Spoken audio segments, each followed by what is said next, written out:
हरे कृष्णा, राधे राधे। हम सभी साधक श्री सुदर्शन सिंह जी चक्र द्वारा लिखित पुस्तक शत्रुघ्न कुमार की आत्मकथा का श्रवण कर रहे हैं।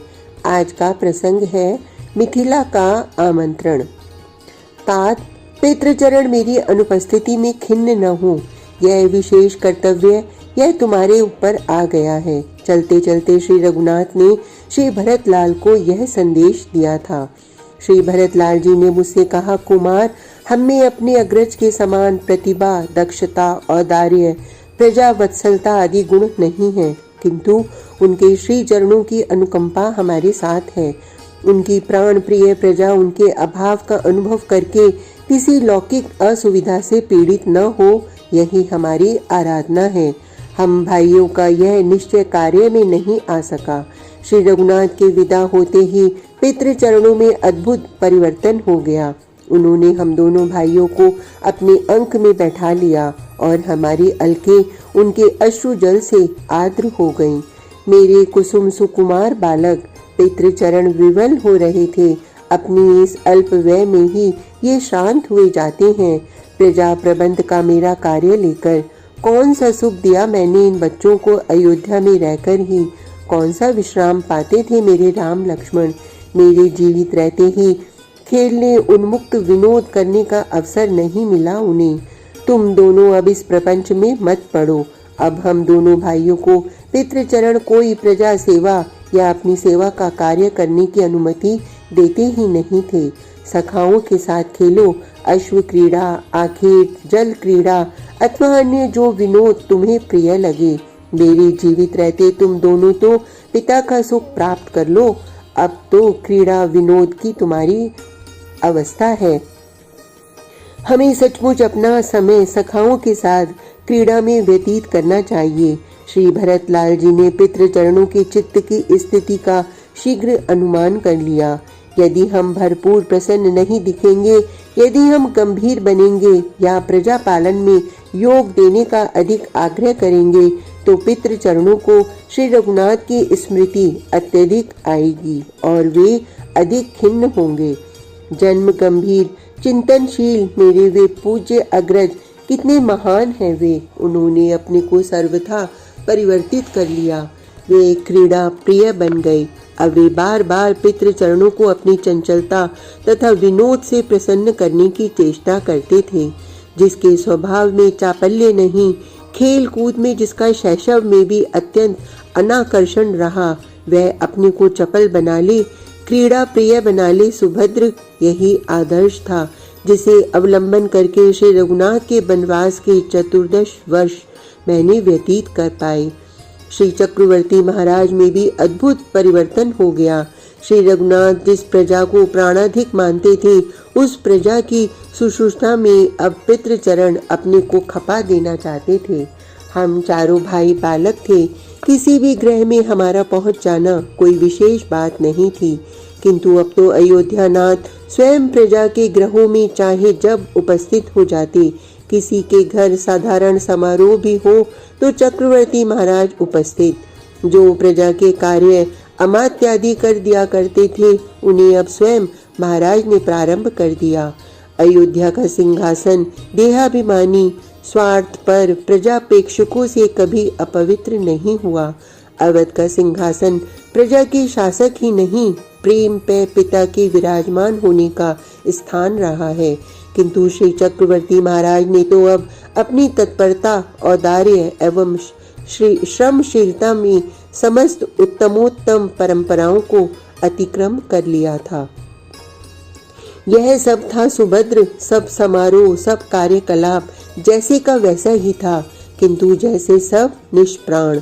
वही पितृचरण, वही राज सदन, वही माताएं, वही मुनि मंडल और वे ही नगर निवासी, सब वही। उल्टे अवध में समारोह बढ़ा दिए थे श्री चक्रवर्ती महाराज ने। नगर एवं गृह सज्जा में कहीं कोई त्रुटि नहीं आई थी, किंतु आंतरिक आह्लाद जैसे विदा हो गया। अंत सार शून्य क्रियाएं केवल क्रियाएं बनकर रह गईं, मानो सब किसी निष्ठुर नियति का एक विशाल व्यंग हो। शुष्क हृदय मानव के कृत्रिम हास्य के समान। अयोध्या के आह्लाद श्री रघुनाथ वहाँ नहीं, हम सबको ही नहीं, अवध के वृक्ष, पथ, भवन, सरिता आदि जड़ पदार्थों को भी जैसे प्रतिपल यह अभाव, ओज एवं उल्लास रहित बनाए देता था। पशु पक्षी मनुष्य तो नहीं कि अपनी व्यथा बनाए रहेंगे। गौएं क्रंदन कर उठती थीं, वृषभ हमें सूंघ कर हुंकार करते, मानो पूछते हो तुम्हारे वे उदार अग्रज कहाँ हैं। अश्वों के हिनहिनाट में स्पष्ट रुदन बैठा था। श्री राम भद्र कहाँ हैं आप। सारिका का यह स्वर जब गूंजता माताएं मस्तक पकड़कर बैठ जाती। श्री राम आखेट करने गए हैं, शुक उत्तर देता था। सचमुच वे आराध्य असुरों का आखेट करने ही तो गए थे। तात मेरी दक्षिण बाहु एवं मन में स्फुरण हो रहा है। उस दिन प्रातःकाल ही अपने भाई से मैंने निवेदन किया। ये शुभ शकुन मुझे भी हो रहे हैं कुमार। श्री भरतलाल जी ने कहा, हृदय अपने आप उल्लसित हो रहा है। अवश्य हम आज अपने आराध्य अग्रज का संवाद पाएंगे। हम दोनों भाई उल्लसित भाव से माताओं की वंदना करने पहुंचे तो माता कैकई के प्रांगण में मणि भित्ति के ऊपर बैठा काक उच्च स्वर से कांव कांव किए जा रहा था। माता उससे कह रही थी, मेरा राम लक्ष्मण के साथ आ रहा है, वह आज आ जाए तो तुझे जीवन भर यहाँ भरपेट दूध भात दिलवाऊंगी। हमें देखकर माता उल्लास से बोली, भरत देख यह काक कुछ कहता है, तेरा बड़ा भाई कदाचित आने वाला है। मुझे भी ऐसा लगता है कि आज कम से कम श्री रघुनाथ का संवाद हमें अवश्य मिलेगा। पद वंदना करते हुए भी भरत जी ने निवेदन किया, तेरी वाणी सत्य हो। माता ने आशीर्वाद देकर कहा, मेरे राम को बहुत दिन हो गए अयोध्या से गए, उसका कुशल संवाद ही मिल जाए तो प्राण शीतल हो।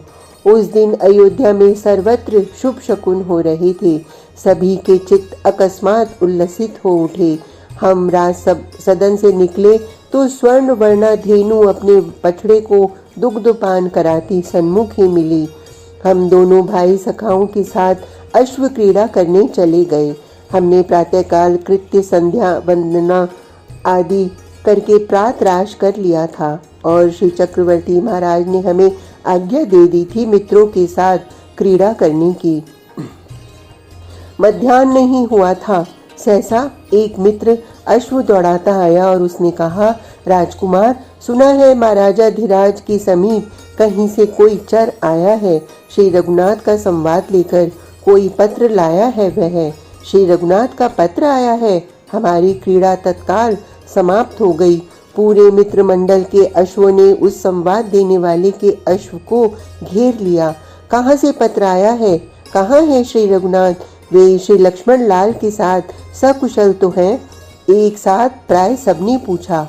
मुझे कोई विवरण नहीं मिला। उसने कहा, कोई चर पत्र लेकर अपने सम्राट के पास आया है, इतना मैंने सुना है, इसलिए अश्व दौड़ाता राजकुमारों के समीप आया हूँ। इनके माध्यम से हमें भी सब समाचार ज्ञात हो जाएंगे। बिना एक शब्द बोले श्री भरतलाल जी ने अश्व राजसभा की ओर छोड़ दिया। पूरे वेग से मेरा अश्व उनके पीछे लगा चला आया अपने स्वभाव अनुसार। राजसभा के बही द्वार पर जब हम अश्वों से उतरे, हमारे सभी मित्र अपने अश्वों से कूद पड़े। हम सीधे चले गए और पितृ चरणों में मस्तक झुकाकर राज सिंहासन के पार्श्व में ही बैठ गए। तात कहाँ से पत्र आया है? श्री भरतलाल जी ने पूछा।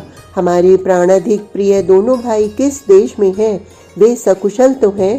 क्या समाचार है उनका? मिथिला नरेश का पत्र लेकर उनके चर आए हैं लाला। श्री चक्रवर्ती महाराज हर्ष विवल हो रहे थे। महर्षि कौशिक की अपार अनुकंपा है श्री राम लक्ष्मण पर।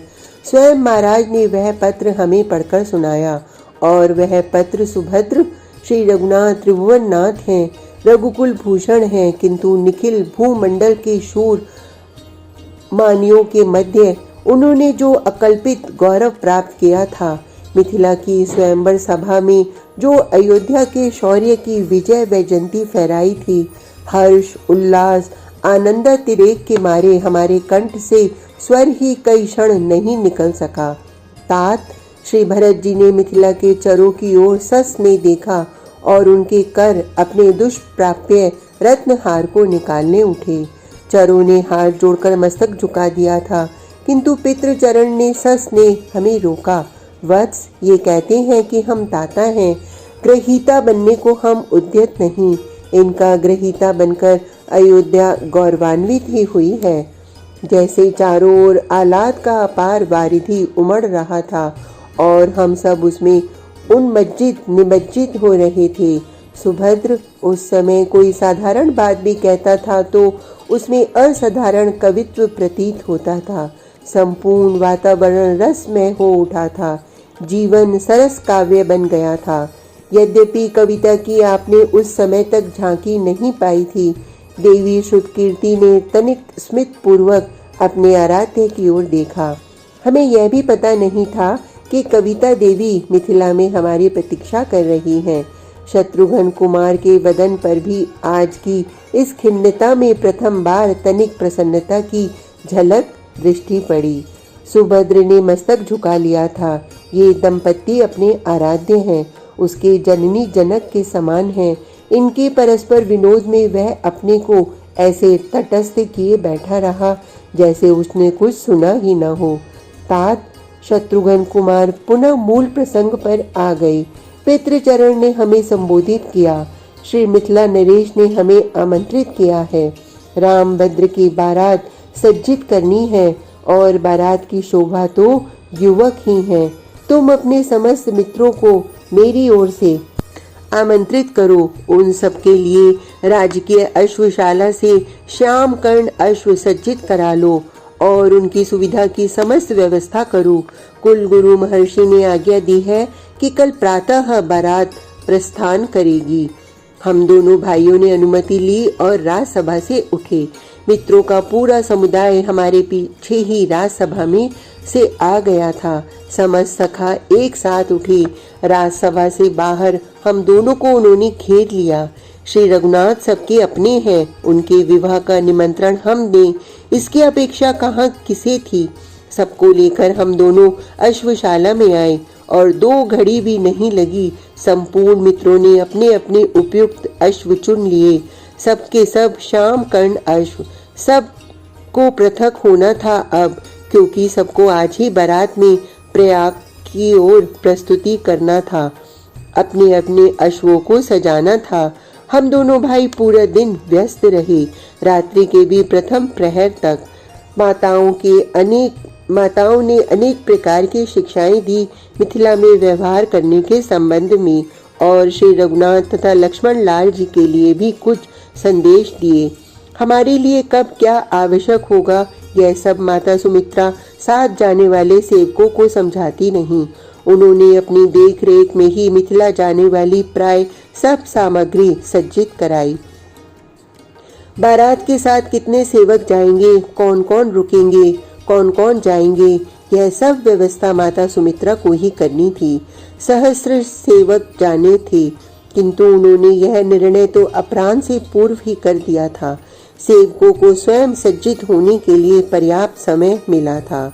अयोध्या से बारात ने दिन के प्रथम प्रहर में प्रातः कृत्य संपन्न करके प्रस्थान किया। महर्षि वशिष्ठ का स्यंदन सबसे आगे था। वह माणिक मंडित प्रज्वलित अग्नि के समान तेजोमय रथ। सुभद्र हमारे कुलगुरु जहाँ हमारे आगे हों, समस्त सुमंगल बद्धांजलि प्रस्तुत मिलेंगे ही।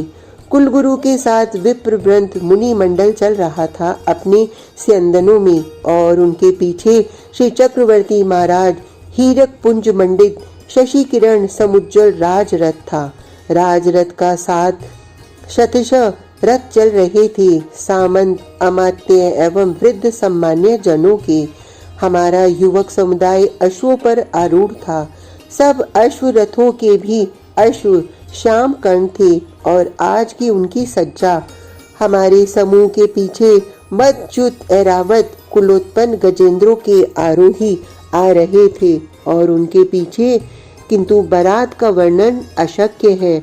वाद्यों के कोलाहल में कोई शब्द सुनाई नहीं पड़ता था, और जब हमने प्रस्थान किया गगन से अजस्त्र पुष्प वृष्टि हो रही थी। आज का प्रसंग इतना ही। कल तक के लिए हरे कृष्णा, राधे राधे।